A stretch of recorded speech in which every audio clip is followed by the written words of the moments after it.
we left the last video, the previous video, we were discussing about osmosis. We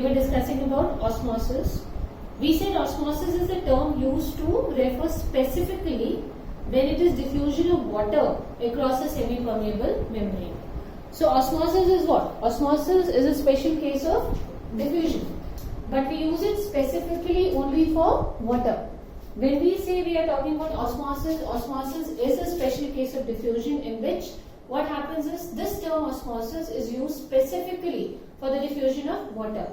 And this diffusion of water across a semi-permeable membrane. This is what we had done yesterday. If you remember, we had done this osmosis. Just going ahead and discussing, we are going to do a simple demonstration of osmosis. I have just posted a figure. You must have seen it on the group. The diagram which I have posted, there is a funnel which is filled with sucrose solution, and we have kept it inverted in a beaker which contains water. So to start the experiment, we have two things. We have a funnel and we have a beaker. Is it okay? You can see in the figure very clearly. You must have seen in the apparatus for the experiment, we have two things. We have a funnel and we have a beaker. What is filled in the funnel? We have sucrose solution which is filled in the funnel, and what is put in the beaker? It is water. What does the beaker contain? It contains water. If you can see figure very carefully, this funnel is filled with sucrose solution and it is kept inverted in a beaker. Now this funnel which contains sucrose solution is kept in a beaker, and how is it kept? It is kept inverted. You can see very clearly that it is kept inverted in a beaker. If you carefully look into the first figure, we will see that the water is diffusing across the membrane. This you can see with the help of arrows. Arrows are showing what? Arrows show that water from the beaker is entering into the funnel, which already contains which solution? Which contains the sucrose solution. The arrows very clearly tell you that water is diffusing across this membrane. Obviously, what will happen now? The level of the sucrose solution in the funnel will certainly rise.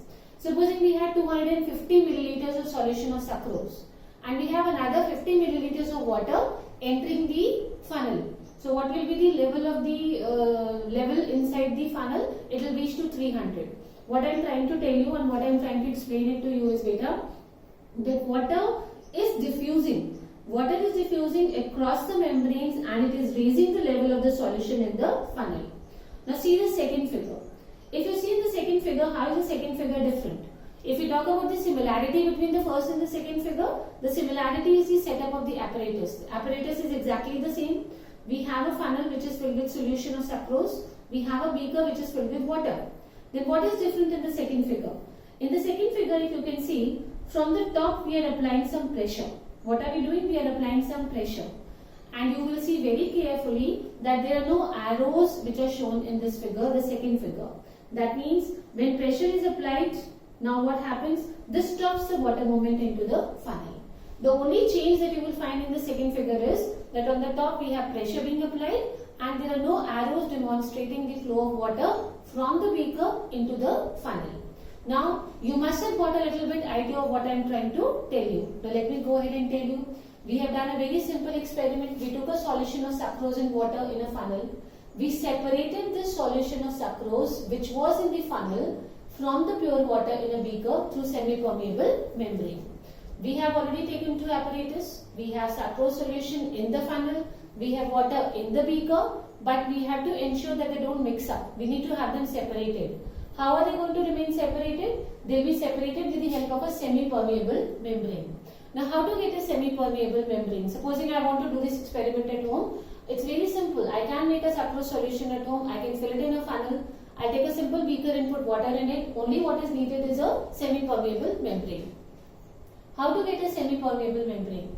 Simply take an egg, remove the yolk and the albumin of an egg through a small hole at one end of the egg.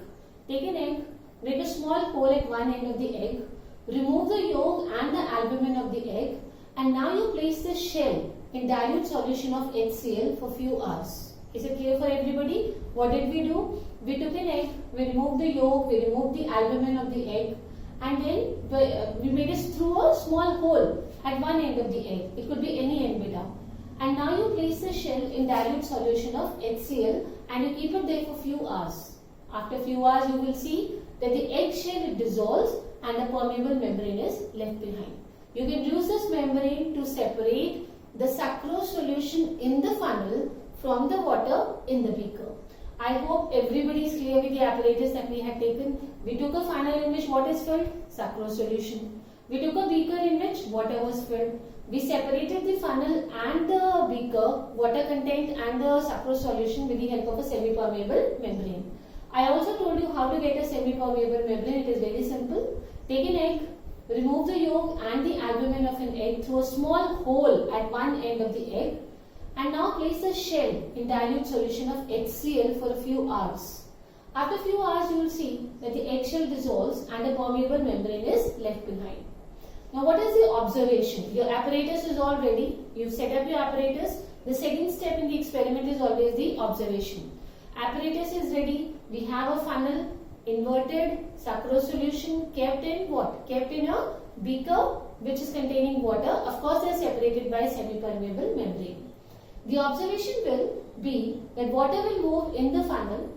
Now, water is moving from the beaker into the funnel which contains sucrose solution. Finally, what will happen, beta? The level of the solution in the funnel will start rising. As water will gradually from the beaker enter into the funnel, you will see that the level of the solution in the funnel starts rising.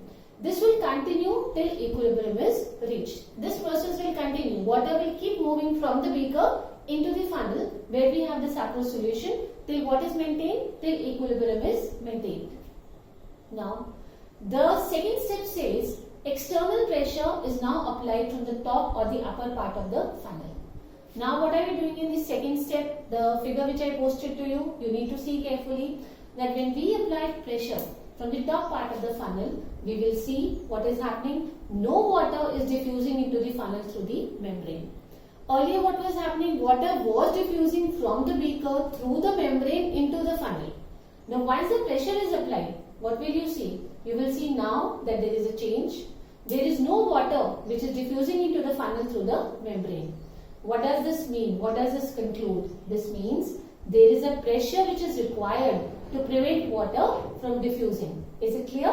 You must have seen very clearly that once we apply pressure, water stops diffusing. That means it is this pressure which on application stops the water from entering. That means a pressure was required to prevent water from diffusing. This pressure is what we call as osmotic pressure. What is this pressure called as? This is called as the osmotic pressure. And this osmotic pressure, how much pressure you have to apply to stop the water from entering the solution of filter of this funnel is what we call as the osmotic pressure. And this osmotic pressure value will depend upon the solute concentration. It will depend upon how much solute is present. We can also say that osmotic pressure is a function of solute concentration. When I say this sentence that osmotic pressure is a function of solute concentration, it means osmotic pressure will depend upon the solute concentration. That means it will depend upon the concentration of the solution. So, if we talk about a scientific language, we will say osmotic pressure is a function of solute concentration. Means osmotic pressure will depend upon the solute concentration. How it will depend? The more the solute concentration, the greater will be the pressure required to prevent the water from diffusing in. The more you have the solute concentration, the more pressure you will have to apply to prevent the water from diffusing inside the funnel from the beaker. Numerically, if we talk about, then remember osmotic pressure is equal to osmotic potential. Both of them are equal. Osmotic pressure is equal to osmotic potential. Now, we need to go a little bit and know a bit more about this, a fast revision. I said osmotic pressure numerically is equal to osmotic potential, but the signs are opposite. Signs are opposite. How the signs are opposite? Osmotic pressure is positive pressure applied. Osmotic pressure is the positive pressure applied and osmotic potential is negative. Although numerically both of them are equal. Okay, if it is 2, that also will be 2. But the only difference is this would be plus 2, that would be minus 2. Numerically they are equal, but osmotic pressure is the positive pressure and osmotic potential is the negative. Very quick, what is osmotic pressure? What is osmotic potential? Since we've done a simple way, a numerical equation, we said Osmotic pressure is equal to osmotic potential. So let us very fast revise what was osmotic pressure, what is osmotic potential. Osmotic pressure, beta, very simple. You must have understood after this experiment. You will understand the definition very easily. Pressure that has to be applied to a pure solvent to prevent it from passing into a given solution by osmosis. This is what we call as osmotic pressure. The pressure which has to be applied to a pure solvent. Like you had to apply pressure, if you remember in the second case we had done. So pressure that has to be applied to a pure solvent to prevent it from what? To prevent it from passing into a solution by osmosis. We had just stopped the water from the beaker. To prevent it, we have prevented the water from the beaker to enter into the sucrose solution. This preventing pressure was what we call as osmotic pressure. So if you keep this experiment in mind, the definition would be very easy for you. What is osmotic pressure? Pressure that has to be applied to a pure solvent to prevent it from passing into a given solution by osmosis. Now what is osmotic potential? It is the potential of the water molecules. It is the power of the water molecules. It is the capacity of the water molecules. Osmotic potential, it is the potential of the water molecules to move from a hypotonic to a hypertonic solution. How much power water molecules have to move from a hypotonic to a hypertonic solution is what we call as osmotic potential. Let me very fast revise with you hypotonic, hypertonic, though you have done it in class 10. When I say hypotonic, I mean more water, less solute. When I use the word hypotonic, it means more water, less solute. And when we say hypertonic, it is less water and more solute. Hypertonic means hyper, more. What is more? Solute is more and water is less. Hypertonic. And if I say hypotonic, then it is very simple. Water is more but solute is less. So what is osmotic potential? The potential of the water molecules, the power or the capacity of water molecules to move from hypotonic to hypertonic. Hypotonic to hypertonic is what we call as osmotic potential. Very fast, osmotic pressure. Pressure that has to be applied to a pure solvent to prevent it from passing into a given solution by osmosis.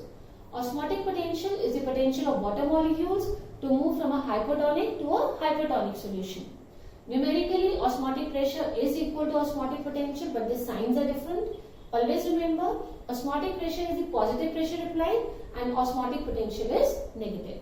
So this is a simple experiment to demonstrate the role of osmotic pressure in the process of osmosis.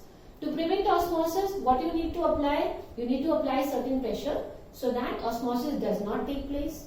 Then osmosis does not take place, that means the pure solvent is prevented from entering into a given solution by osmosis. If you want to prevent osmosis of a pure solvent to enter into a pure solution, the only way out is to apply pressure, and that applied pressure is called osmotic pressure.